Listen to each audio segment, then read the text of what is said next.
हमारे चैनल में आप लोग का स्वागत बा। देखिए जा सोहर गीत एगो चुटकुला लेके आयल बनी आप लोग के बीच में। सुनम जाए, अच्छा लगी तो लाइक सब्सक्राइब शेयर जरूर करम जा, कमेंट में लिख के बताइब जा हमार चुटकुला गीत कैसन लागल है।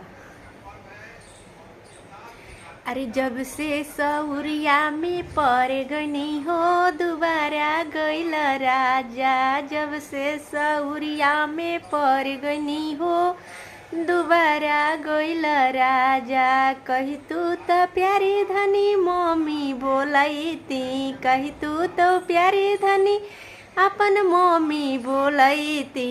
चुप रह चाप रह मत बोला हो दोबारा गइल राजा, चुप रह चाप रह मत बोला हो दोबारा जइब राजा। जब से सौरिया में पड़ गनी हो दोबारा गइल राजा, जब से सौरिया में पड़ गनी हो दोबारा गइल राजा।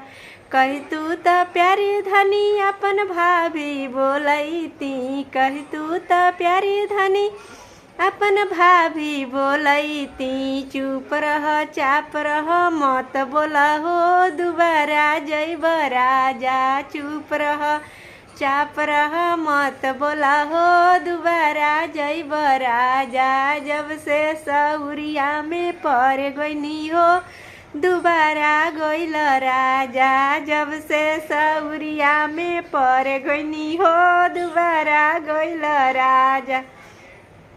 कही तू तो प्यारे धनी अपन बहिन बोलैती, कही तू तो प्यारे धनी अपन बहिन बोलैती।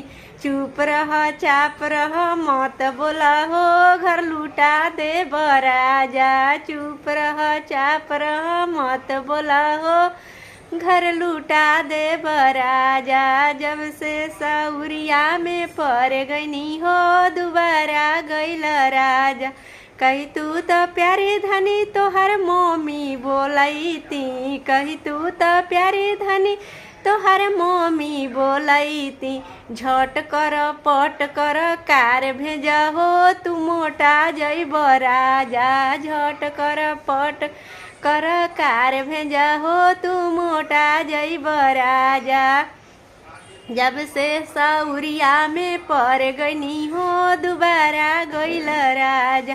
कही तू तो प्यारी धनी तोहर भाभी बोलैती, कही तू तो प्यारी धनी तोहर भाभी बोलैती।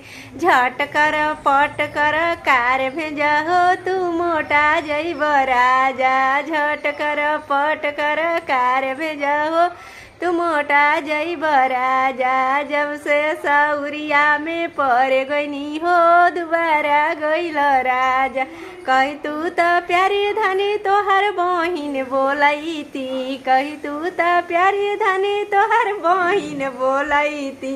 झट कर कपट कर कार भेजा हो तू मोटा जइब राजा, झट कर पट कर कार भेजा हो तू मोटा जइब राजा। जब से सौरिया में पड़ गनी हो दोबारा गइल राजा, जब से सौरिया में पड़ गनी हो दोबारा गइल राजा।